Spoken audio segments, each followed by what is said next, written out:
Hello, all you freedom-loving people. President Trump is very upfront about his opinion of the New York Times, but what does he think about Jeff Bezos and the Washington Post, and who does he think shot John F. Kennedy? Okay, let's get into it. In a story published in The Atlantic on Monday, journalist and editor-in-chief Jeffrey Goldberg apparently recounted that he had been added to a group chat on Signal on March 15th, nearly 3 hours before the U.S. government officially announced that it had resumed a campaign of strikes against the Houthis. He said that he had seen the top officials in this group discussing and deliberating the details of the attack on Yemen. Goldberg wrote that the Signal user who added him to the group chat apparently was Mike Waltz. He wrote, "I assumed that the Mike Waltz in question was President Donald Trump's national security advisor, but Hegseth told reporters, you're talking about a deceitful and highly discredited so-called journalist." Goldberg apparently recounted that he had been in the group chat for 2 days before the airstrikes, and he allegedly witnessed officials such as Waltz, Defense Secretary Pete Hegseth, Vice President J.D. Vance, and others discussing whether there should be a strike against the Houthis and its exact scale. Goldberg even wrote that Hegseth had posted in the group chat such things as operational details of forthcoming strikes on Yemen, including information about targets, weapons the U.S. would be deploying, and attack sequences. Goldberg claimed he realized the group chat was authentic when he witnessed the attack plan being put into action according to the details in the chat. But Defense Secretary Pete Hegseth denied that they discussed war plans in a group chat. Hegseth also said nobody was texting war plans, and that's all I have to say about that. This is what Hegseth said to a journalist after his plane touched down in Hawaii on an official trip. President Trump also was asked about the report by the media during a meeting with Louisiana officials at the White House on Monday. President Trump responded that he had no knowledge of the incident. He said, "I don't know anything about it. I'm not a big fan of The Atlantic. To me, it's a magazine that's going out of business." And Hegseth's comments about The Atlantic were even less polite. Deceitful and highly discredited so-called journalist who's made a profession of peddling hoaxes time and time again, to include the hoaxes of Russia, or the fine people on both sides hoax, or suckers and losers hoax. So this is the guy that peddles in garbage. This is what he does. But Hegseth is quite satisfied with the Houthi operation. I would love to comment on the Houthi campaign because of the skill and courage of our troops. I've monitored it very closely from the beginning. And you see, we've been managing 4 years of deferred maintenance under the Trump administration. Our troops, our sailors were getting shot at as targets. Our ships couldn't sail through. And when they did shoot back, it was purely defensively or at shacks in Yemen. President Trump said, no more. We will reestablish deterrence, we will open freedom of navigation, and we will ultimately decimate the Houthis, which is exactly what we're doing as we speak from the beginning, overwhelmingly. And Waltz himself has confirmed that he has no intention of resigning, and he said that he will continue to fulfill his duties. And President Trump remains steadfast in his support of National Security Advisor Mike Waltz. Waltz's position is very secure and will not be affected.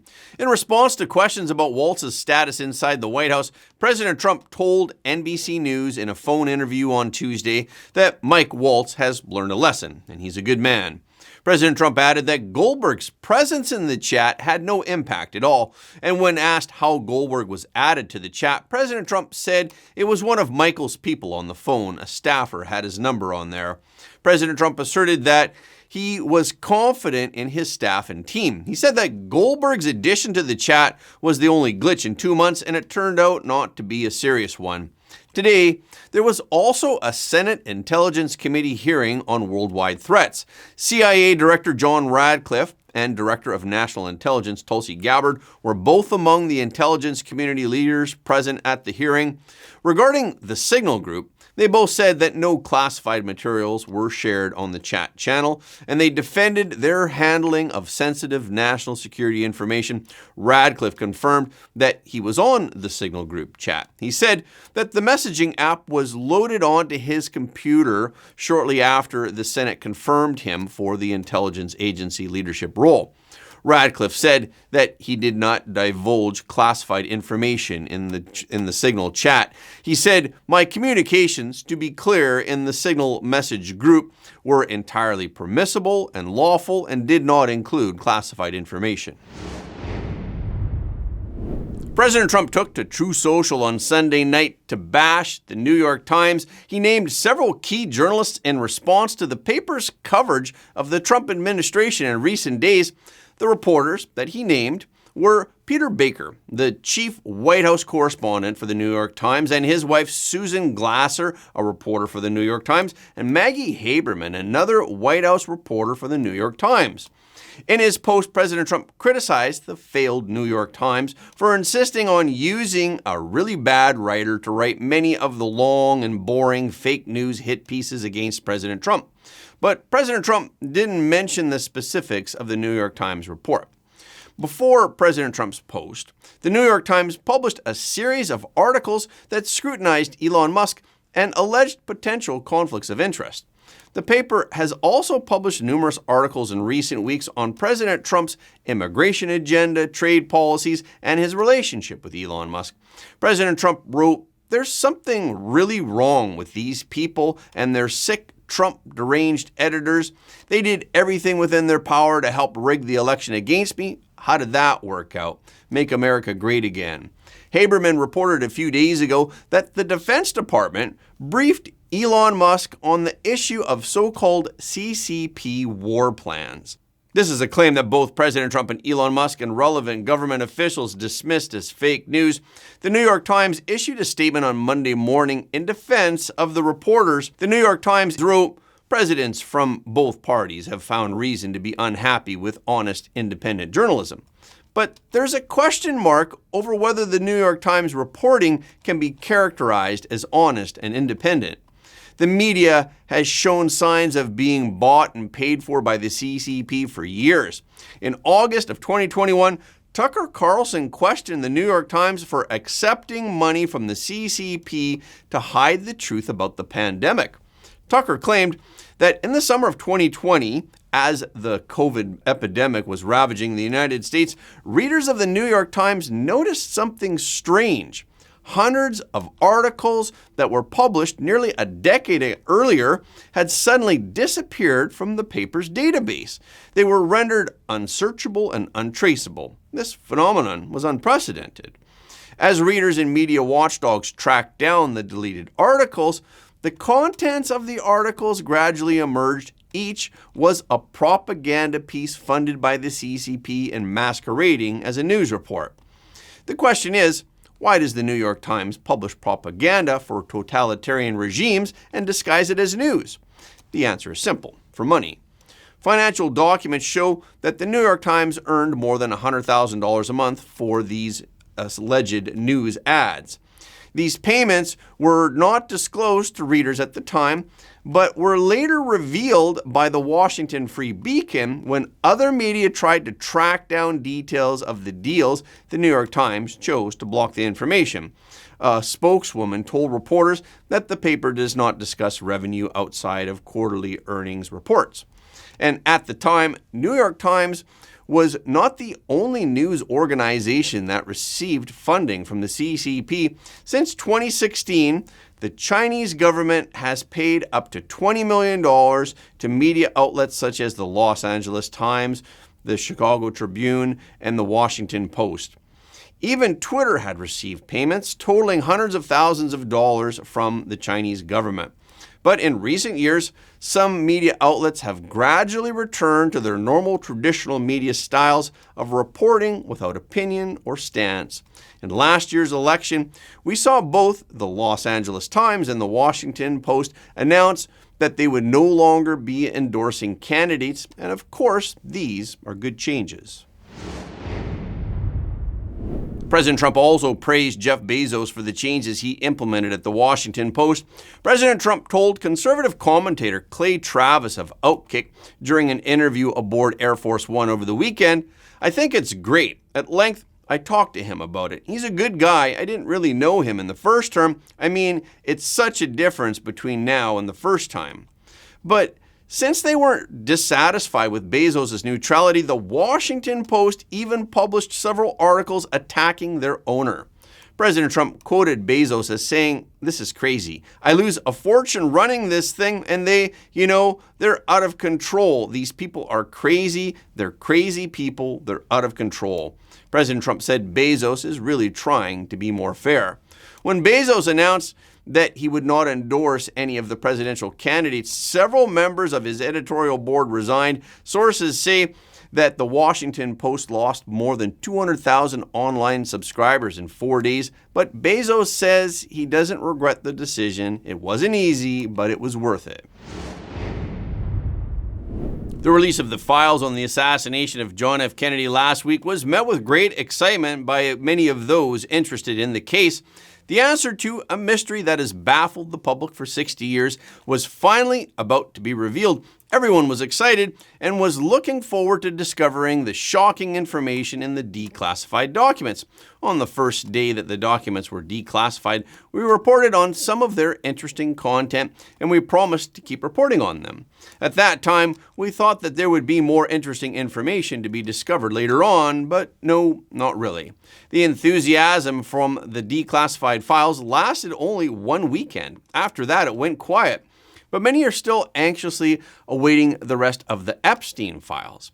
Attorney General Pam Bondi said that a team is working around the clock on the redactions in order to protect the identities of the hundreds of victims. But the answer to why the enthusiasm for the JFK files was short-lived can be found in President Trump's interview with Outkick founder Clay Travis aboard Air Force One over the weekend.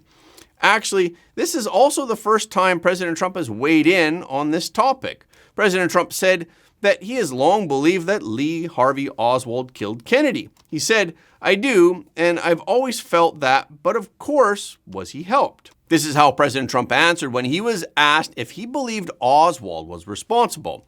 Historical data shows that Oswald denied being the assassin after the shooting. When he was shot by nightclub owner Jack Ruby, Ruby claimed that he was a scapegoat. This is one of the reasons why the case has been shrouded in mystery for many years. Many people are trying to find the so-called real killer. Multiple theories continue to circulate to this day, speculating that Oswald may have been assisted by forces from within the Soviet KGB, the Cuban government, the US Mafia, the CIA, and even the US government. For this newly declassified batch of documents, although it covers the review of Oswald's shooting skills and other key intelligence, a number of experts have warned that these documents are of historical value, but they may not help the public to understand the truth of the incident more clearly. President Trump said, "I don't think there's anything earth-shattering." He added that the public should make their own judgment. The White House has confirmed today that Ukraine and Russia have agreed to a ceasefire agreement to eliminate the use of force in the Black Sea and attacks on energy infrastructure. After weeks of high-level talks punctuated by frequent stops and starts, Russia and Ukraine have given the strongest signal yet that they are willing to lay down arms, even if only in part. The White House says it has brokered an agreement between the two countries to halt military activity over the Black Sea after its officials met separately with counterparts from Russia and Ukraine in Saudi Arabia's capital, Riyadh. But a complete ceasefire has not yet been reached, and the tensions in Turkey also continue. The recent arrest of Istanbul's mayor, Ekrem İmamoğlu, who is the main rival of Turkish President Erdogan, has sparked the largest protests in Turkey in a decade. Over 1,100 people were detained in demonstrations across the country. So what is happening? The Istanbul mayor and 106 other municipal officials and politicians were detained on March 19th on corruption and terrorism charges. As a result, thousands of largely peaceful anti-government demonstrations took place for 6 consecutive nights despite an official ban on public gatherings. Then the terrorism charges against the mayor were dropped, but again on Sunday, he was remanded in custody pending a trial on alleged corruption charges. Despite his detention and pending trial, his party, which is the Republican People's Party, the CHP, held a primary election on Sunday among its 1.7 million members. This resulted in his selection as the party's presidential candidate for the 2028 election. The CHP also said that millions of independent voters voted for him in what is called a solidarity ballot. The mayor then appeared in court on the same day, and he denied all charges against him. After the court, he called for nationwide protests. He said, "We will rip away this coup, this dark stain on our democracy altogether." Some experts believe that the move was orchestrated by Erdogan in order to sideline the opposition, to silence political dissent, and to increase his own power. Goulet of the Human Rights Watch, who is the director of the Turkish program at the Middle East Institute, also called the recent arrest a politically motivated move to stifle lawful political activities. Told Fox News, "By forcing Imamoglu out of politics, the government has crossed the line that separates Turkey's competitive authoritarian regime for a full Russian-style autocracy in which the president handpicks his opponents and elections are purely for show." Hugh Williamson, who is the director of the Human Rights Watch for Europe and Central Asia, also said this is a dark time for democracy in Turkey with such a blatant, lawless move to weaponize the justice system to cancel the democratic process. The Interior Minister of Turkey said that 1,133 people have been detained since the arrest of the mayor, and around 123 police officers have been injured since the start of the protests. The Interior Minister also alleged that weapons were seized during the protests, and the individuals detained were found to have ties to different terrorist organizations with prior criminal records. Then on Monday, Erdogan said that the protests against the arrest and detention of the Istanbul mayor had become a movement of violence. He said that the opposition party should stop provoking citizens. Erdogan also said after a cabinet meeting in Ankara, "As a nation, we followed with surprise the events that emerged after the main opposition leaders' call to take to the streets following an Istanbul-based corruption operation turned into a movement of violence. The main opposition is responsible for our injured police officers, the broken windows of our shopkeepers, and the damaged public property. They will be held accountable for all this politically in parliament and legally by the judiciary." Erdogan and his Islamist-leaning Justice and Development Party, which was founded in 2001, have been in power since 2002. Back in 2002, he defeated the CHP, which was founded by the founding father of Turkey, Kemal Atatürk, in 1923 on secular principles. Erdogan served as prime minister until 2014, and after a constitutional amendment was approved in a 2017 referendum, he became the executive president. Following his re-election in 2023, he is now term limited and he cannot run again in 2028. And that's a wrap for this episode. Thank you so much for your support of Front Page. Please remember that every like, comment, and share helps more people to see the truth. If you haven't already, please subscribe. And if you have already subscribed, we thank you, but please double check to make sure that you're still subscribed, because some of our audience have reported that they're somehow unsubscribed without their knowledge. We've also heard that some of you don't get notifications of our videos anymore on YouTube. So when you do subscribe on YouTube, please make sure to tap the notification bell as well. Okay, this is our show for today. Thank you so much for tuning in. If you like what you heard today, please don't forget to like this video and share it with your friends and family, because everybody deserves to know the truth.